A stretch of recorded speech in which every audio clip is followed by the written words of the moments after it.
Hello សួស្តីអ្នកទាំងអស់គ្នាថ្ងៃនេះខ្ញុំចេញមកប្រាប់ពីរបៀបបង្កើត custom ព្រោះ item update ថ្មីវាមានកន្លែងដូរអញ្ចឹងបងប្អូនចូលមកកន្លែង custom ហើយបំពេញលេខកូដជាមុនសិនហើយបន្ទាប់មកយើងមកនេះទី2យើងយកកាក់យើងលុយយើងចង់យកប៉ុន្មានហើយយើងដាក់វគ្គមានដូចជា7វគ្គ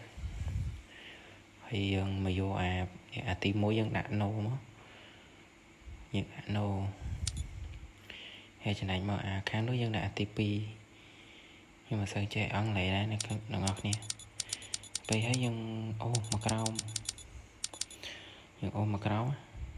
ជប់ចាំតិចហ្នឹងហើយយើងអូមកក្រោមយើងមកដាក់hand shot បើយើងចង់លេងក្បាលសុទ្ធយើងដាក់ក្បាលសុទ្ធយើងដាក់ yes បើយើងចង់ចឹងវាបង្កើតបាន 100% បា